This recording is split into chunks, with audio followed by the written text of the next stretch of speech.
Civil Service Commission meeting to order for October 18th, 2022. All commissioners are present except for Commissioner Stevens, Commissioner Holt, who have an excused absence. I'll hand it over to Chair Lindsay. Well, we're going to wait for Commissioner Gilmore to get up here.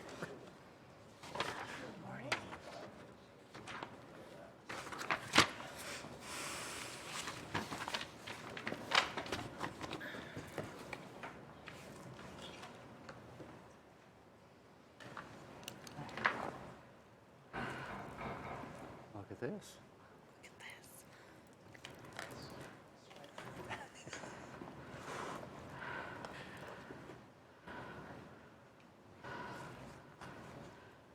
Coming out of the door. I shall redo the.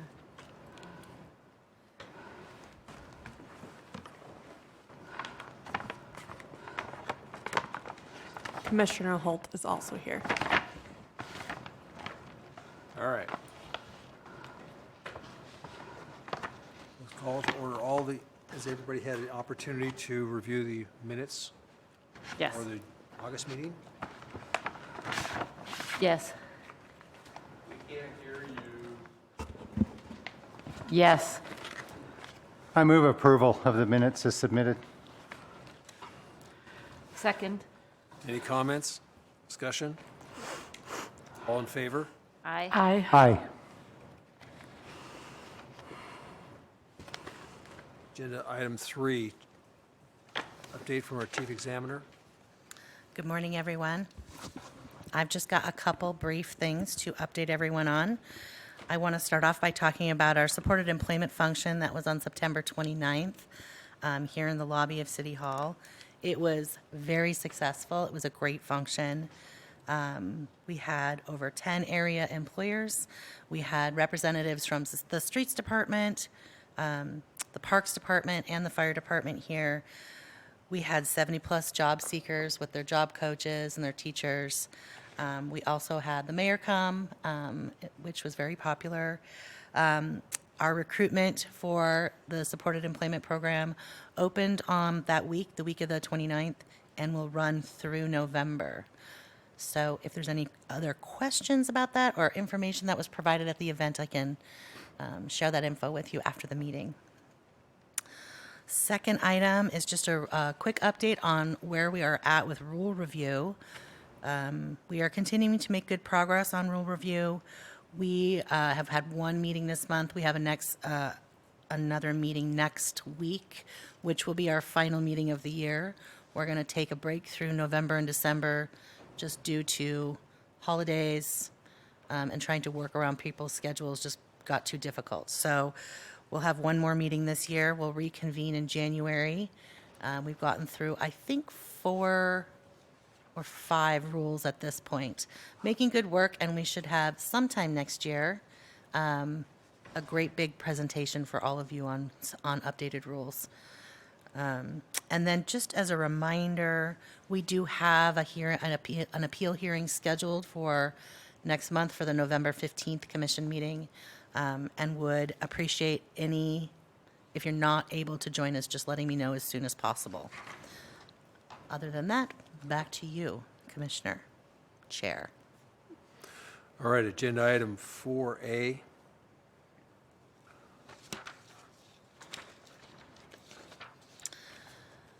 Agenda item 4A is a few classification actions. We are presenting a new job classification and one classification that we are retitling. The first one is SPN 961, Victims Advocate. This is a position at the police department. The background information gave you all the details on that. The second is the Waste to Energy Operations Superintendent, SPN 575. We are retitling this from Waste to Energy Assistant Plant Manager. There is concurrence from both labor and management, and we recommend these adoptions.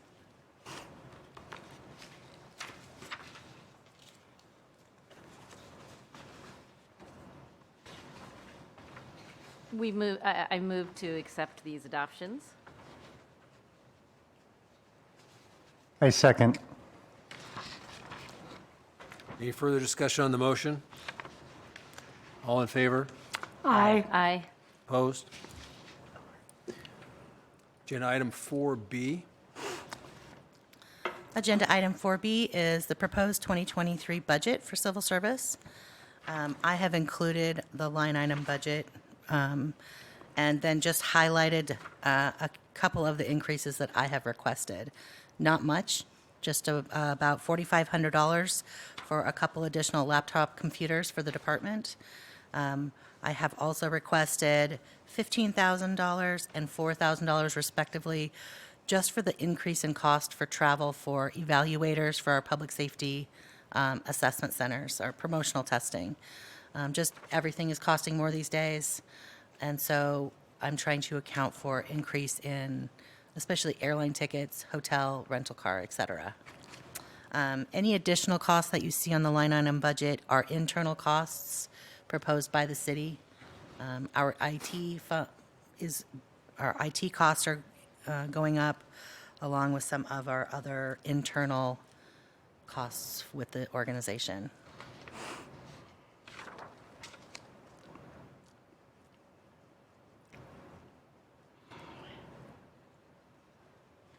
So are the allocated IT costs going up $49,000? Is that what I see?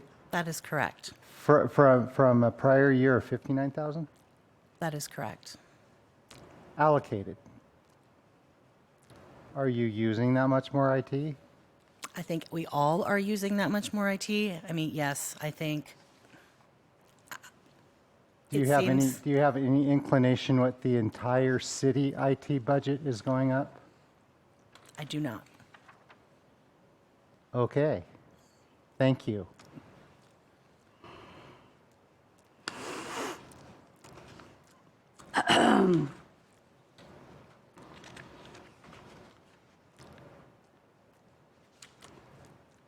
Is there an action item on this? Yes, there is. So what type of,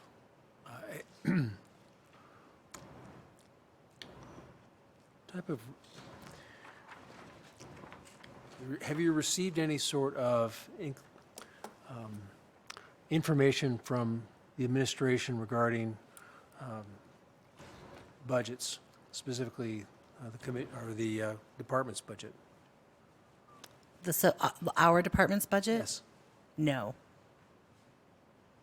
In past, we've had problems getting the city council to allocate your department's budgets. So, I have not experienced that, but I don't expect there to be any issues with our budget. We're well within our 1%.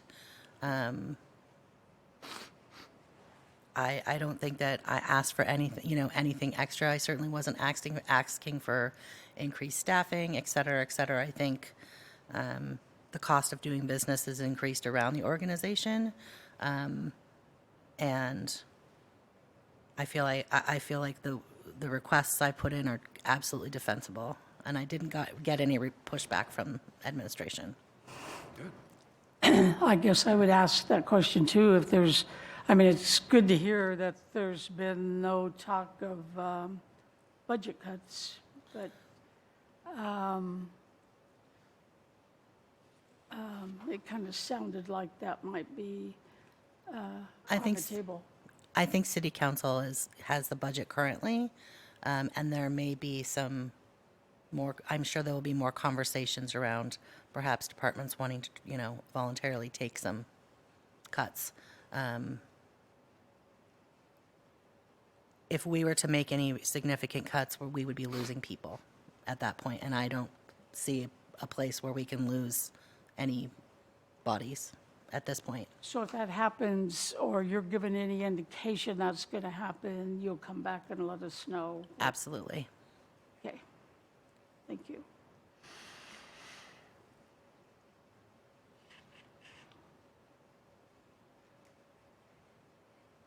Barring further discussion, Mr. Chair, I would move to accept this budget moving forward as presented by the Chief Examiner.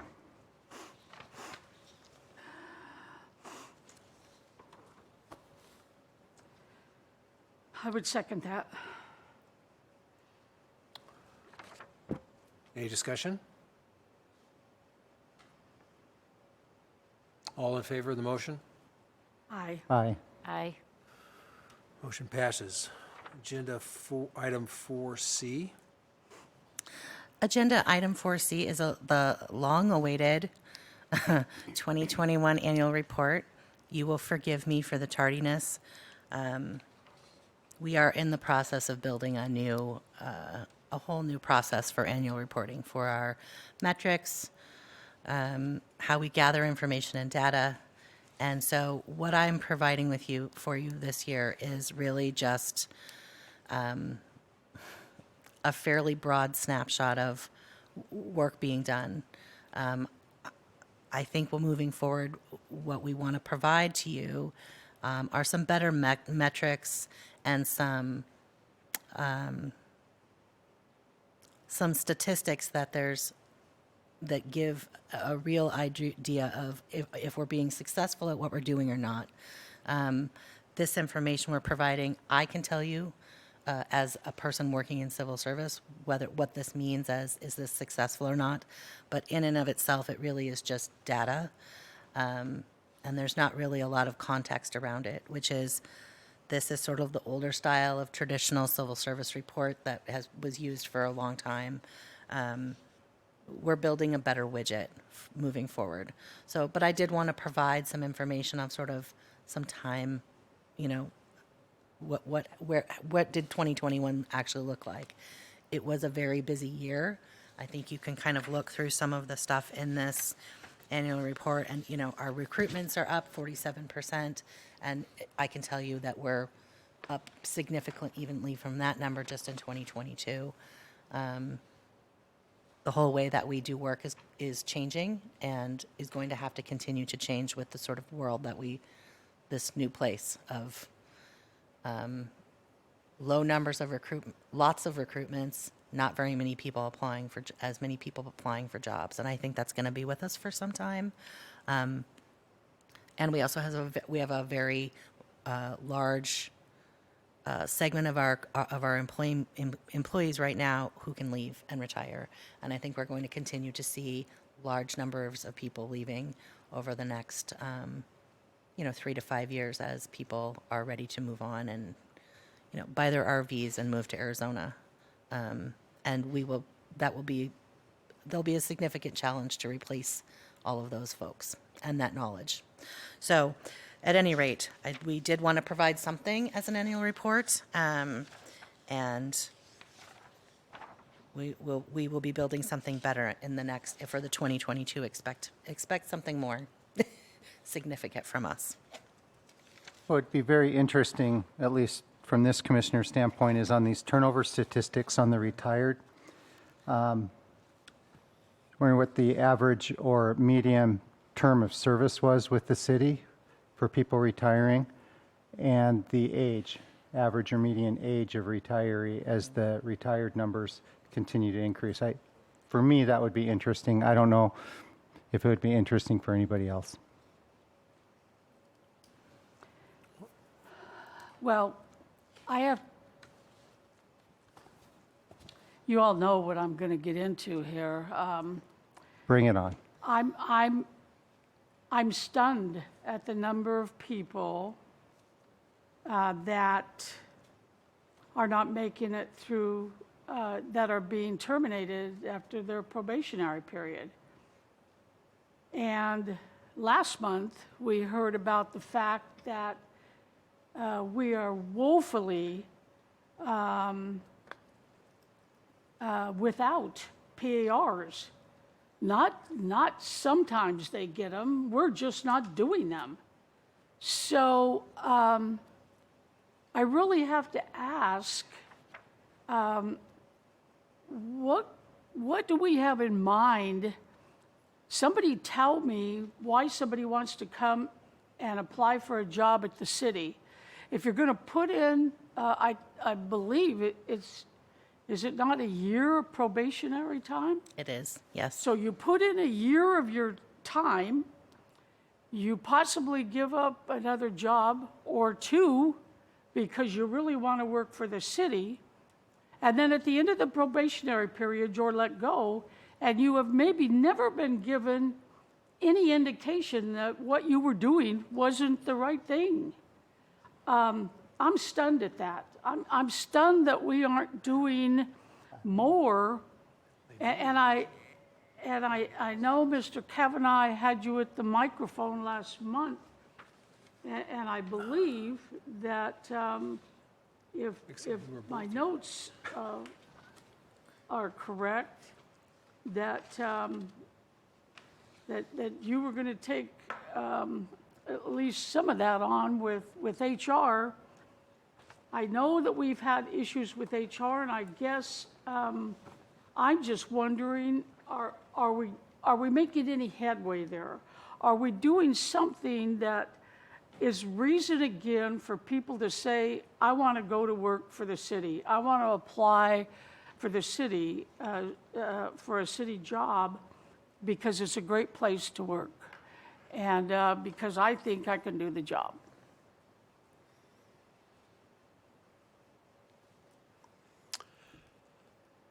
Mr. Chairman, members of the commission, staff, Joe Kavanaugh representing Local 270. Yes, I was here last month or whatever it was, seems like forever, talking about the lack of PARs being done. It was specific to one department, and it was a total failure. I've been working with Mr. Piccolo on a variety of issues since we have a almost complete turnover within the HR department, not because of him, but that was the most egregious I'd ever seen, what I brought up last month. I don't believe it'll continue. I don't believe it will move beyond that department. There was just the worst of all situations where the department head went on a leave of absence, the assistant went on a leave of absence, another went on a leave of absence, and the employees were basically on their own. It happened. I've talked with the city about it. They didn't like that any more than we did, and I don't think it'll continue to occur.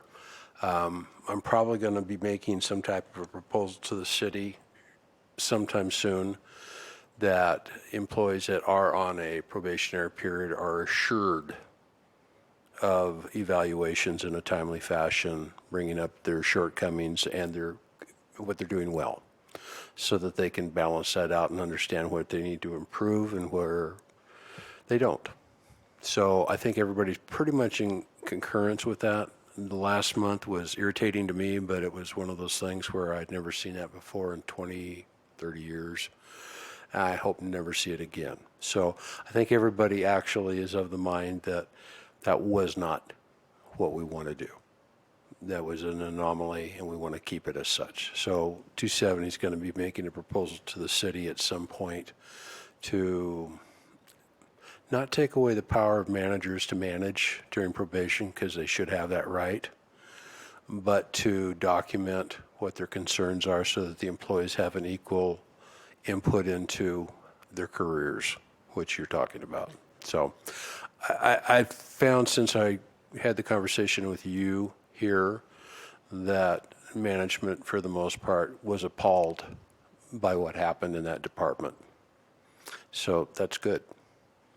So now it's a matter of trying to put it down into a policy or an agreement that prevents that from occurring again. Thank you. That's encouraging. While you're at the microphone, as long as we have a rules committee in formation, has there been any thought given, and just tell me if I'm treading on sacred ground, any thought given to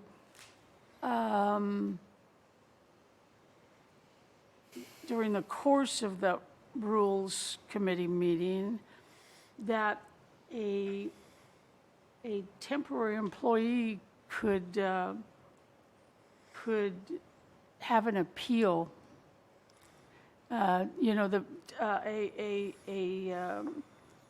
A probationary employee doesn't get an appeal when they're let go. I think that would be an issue that we'd have to deal with HR and legal concerning that, because state is pretty straight. What I yelled at him about, he was the one that was in trouble. The bottom line on it is, most of the time, the state says, through a variety of outlets and laws, that probation is to be used to determine the abilities of the employee, Okay. and that it is not a grievable issue during that period of time. For example, and I get this question from a lot of people on probation, does that mean that the union does nothing for me? No. If, for example, someone is in trouble for continuing to be late to work, they can be brought in and a predisciplinary action taken towards them for that action. That's different than if they say, you are not fulfilling the needs of the position, you are not meeting the requirements of the job. That is a subjective determination made by the supervisors in that department. And we don't want to get, Okay. Mr. Piccolo, agree or not, I don't think we want to get involved with that. I would agree. That's a pretty difficult area, that 1-year probation period. Right. So if we provide them with assurances of how they will be treated, the how, I think we go a long ways to resolving a lot of the concerns. I mean, I have seen over the years supervisors that have had, and I'm just going to say this, and I don't mean to be harsh, but mediocre employees that they hired that they thought they'd give them an opportunity. And they were consistently in violation of not fulfilling the requirements of the job. I mean, we've extended probations in some areas to allow people to see if they finally get it. Because we have some jobs that are extremely thoughtful, extremely technical, and sometimes people aren't used to that style of work. And they come in, and when they get it, and I don't mean it to be smart, it's just, it shows. They understand what's required of them and they comply. So we've done any number of things collectively, from extending the probationary period to a longer term to additional performance evaluations to make them aware. But sometimes making them aware does not correct the problem. And that's the hard aspect. Truthfully, it's the hardest decision management probably makes, is to release a person. And most of them really don't like doing it, but they do it because they feel that's appropriate and that's what they get paid for, in deference to them. So while we have had some silly things happen, for the most part, the city does operate under the idea of we're trying to hire people for careers. And that involves having an ability to do the work. And I would add, from my experience, the PARs are not intended to demonstrate cause for failing the person on probation. It's to give that employee review of their performance. And I'm going to quote Mr. Kavanaugh, that sometimes it's not a good fit in that department. Correct. The person is not meeting the needs for that job. And that's really the interest of finding that good fit is not just for the city, the administration, the employer, but also for the people in that department, the people in the field, because they don't want to take on an employee who's not going to meet those requirements, those standards for that job on the long term. That's a very difficult position for those employees. It is. Yeah. Commissioner Gilmore, I agree. When you look at the numbers in and of themselves, it's like, wow. But there's always something, there's statistics and there's damn lies. Right. Right?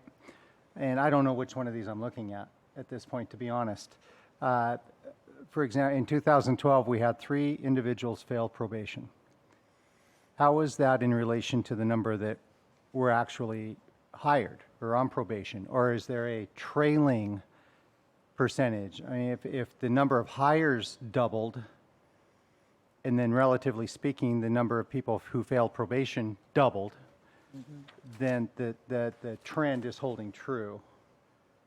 However, if the number of hires decreased and the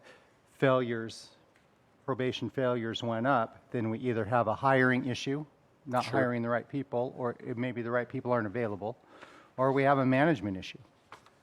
So there's three prongs to people failing probation. It's their manager, it's the process in which they were placed in the position, or it's the person themselves. So I think just looking at this statistic in and of itself, standalone, although it highlights an issue, I don't know if it highlights a problem, or what problem it highlights. I would agree with you, Commissioner. The reality is sometimes the city goes through periods of time, like all employers, where they may not hire for months because of budgetary concerns. I've seen that multiple times over the past number of years, where they've just said, unless you absolutely need the person, don't hire them because we're not sure we're going to be able to retain them. So the departments are very reluctant about it, so it drops the new hires to a severe level. And then if you have, as you say, several people fail probation, it looks glaring. But the realities are it may not be. I think the overarching trend to look at for some of those turnover statistics is just the turnover rate in total is increasing for all sorts of reasons. People are failing probation, but I mean, look at it. Our resignations are up significantly as well. We just have people are moving in and out of this organization at a higher rate than we have seen in quite some time, and that is, I don't think we're the only organization feeling that at this point. I think we're losing people for all sorts of reasons. If I could interject, this last year has been a horror story for a lot of departments because of wages. They've lost a lot of people that they normally wouldn't have lost because for a period of time we didn't have a contract. 270 has settled and we now have retro and people are more comfortable, but we had people that were leaving to go elsewhere for more money, and it's part of the outcome of this economy we're in right now. It is where I think we're all all employers are in this place in this moment of, struggling to recruit the high quality candidates and struggling to keep high quality employees. It is definitely an employee's market in this moment. And, I think it just, I'm hearing stories from departments that I've never heard. People are, not showing up to interviews, walking off the job their first week of work. Those are things that traditionally we would not have heard in this organization. And it is just becoming a thing. And not that we want to get used to it because it's not a happy place, but it's a new adjustment for us as we, sometimes are filling that same position in a department maybe 3 times in a year, which is just unheard of for us. So Again, all of this, what you've said, what Mr. Kavanaugh said, bounces back to me as to how good a job is the city doing, which has been not very good in the past, on preparing people to be managers or to be supervisors. Some of these departments, when the person comes in, let's face it, they're an apprentice. That's what they are. And they've got a lot of equipment to learn. They may have operated something, they may have operated a forklift somewhere, but they didn't necessarily operate a snowplow or a grader or something in that, or something that goes under the ground and cleans out pipes on a camera. So it's going to take a little while for some of these folks to learn these jobs. That doesn't mean that they are incapable of it. It's just how good are our employees whose job it is to help them learn, how good are we and how patient are we? Do we get in too big a hurry to get the job done and say, this person is too slow. We can't keep him or her because they just don't get it fast enough.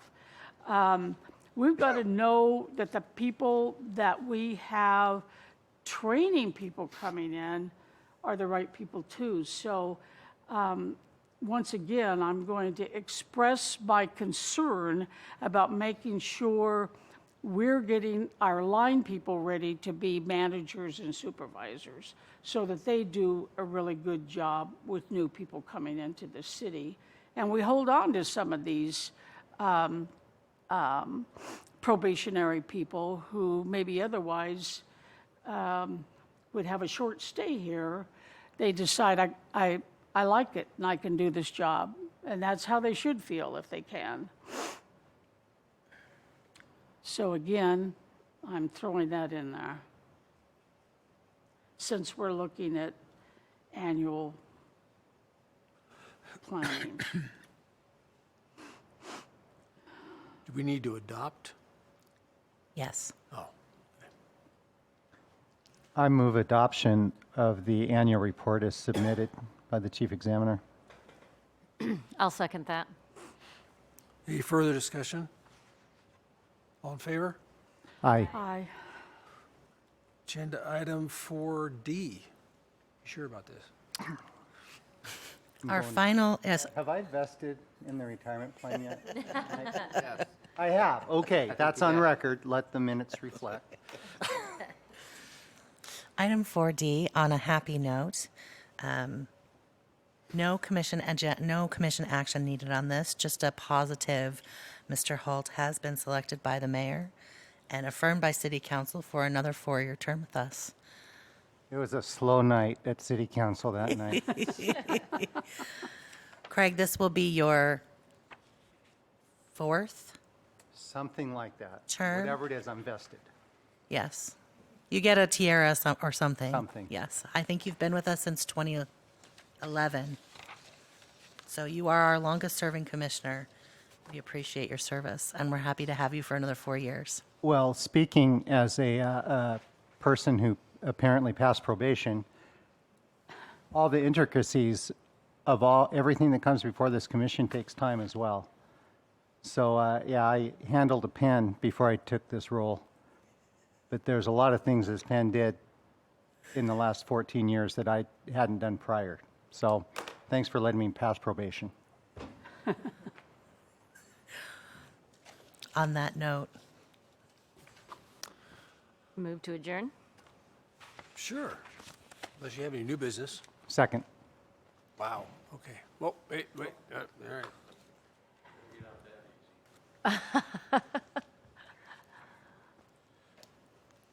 Mr. Chairman, members of the commission, staff. Into the Joe mic, Kavanaugh. Mr. Kavanaugh. Into Pardon? the mic. Into the mic. Oh, I am. It's just not on. I can't get any closer or I'm going to be like this. All right. There you go. First off, congratulations, Commissioner Holt. I do appreciate the effort it takes to come here for you, and thank you.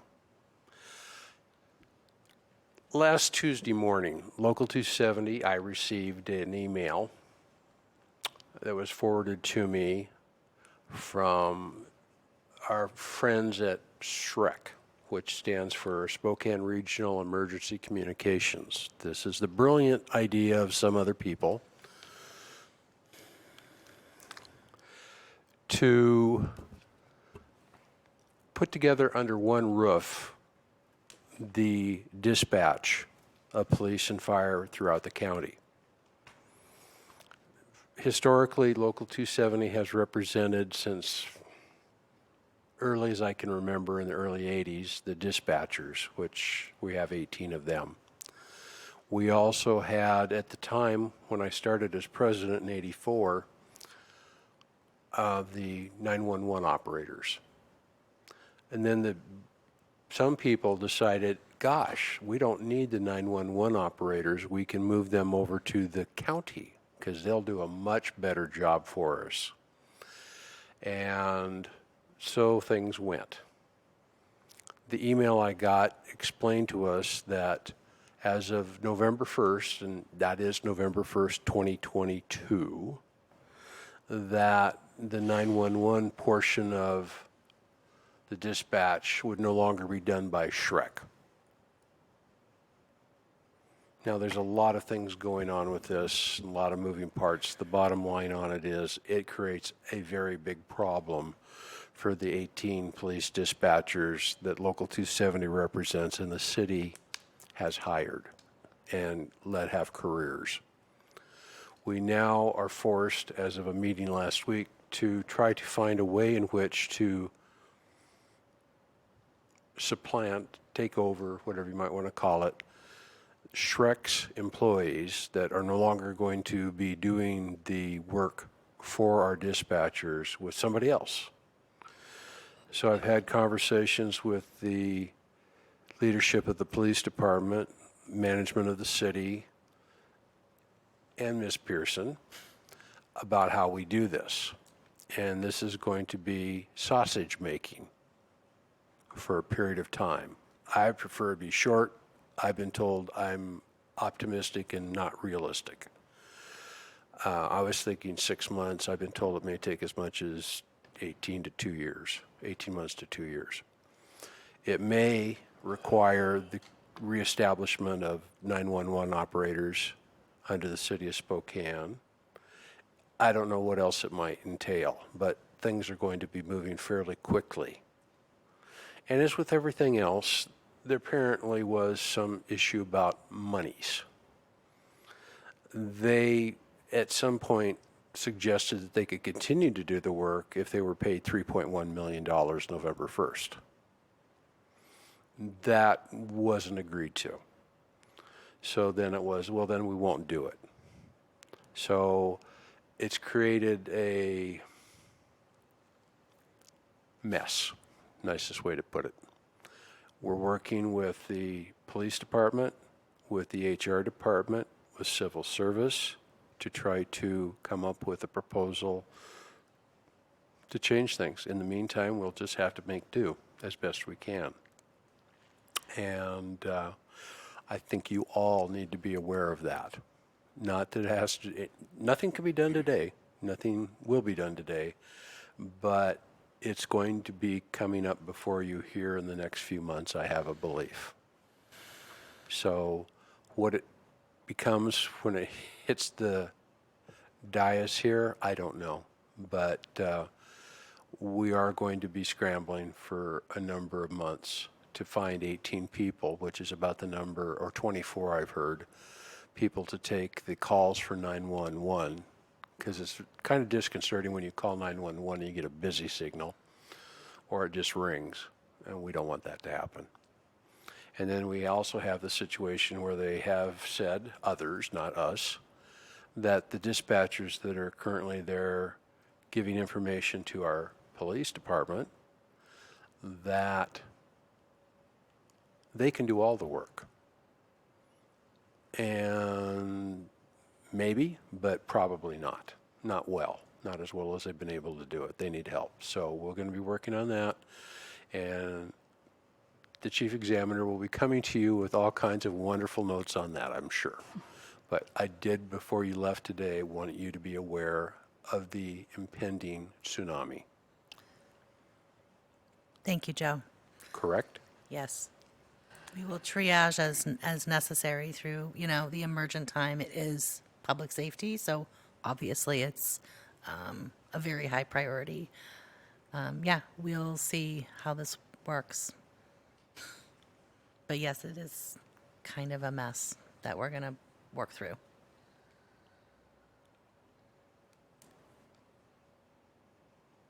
As I recall, that whole changeover was not embraced by all from the beginning, right? Correct.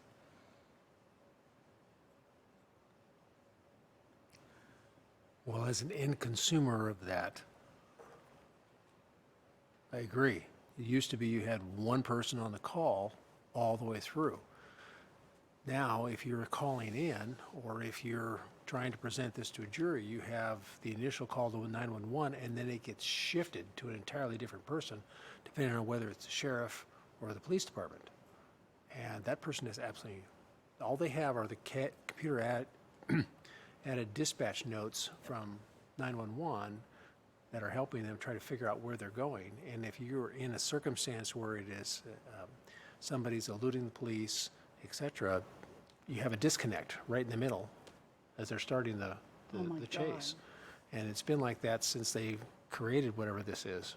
So, 2019, I believe, is when Shrek came into being. because the person that they switch to that department, that radio person, has to ask some same questions all over again. In the meantime, you have law enforcement going all over the place trying to talk to people, catch people, what have you. So I'm not a fan of it, but that's just me.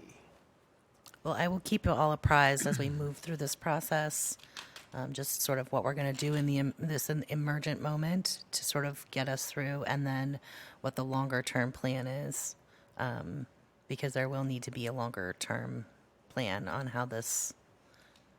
It's going to be difficult, but it has to be done. There isn't a possibility of sort of not doing it. It is dispatch. It has to be it has to be done. So I will keep you all updated as this unfolds. It's crazy. It's crazy. I renew the motion to adjourn. All in I favor? renew the second. All in favor? We are adjourned.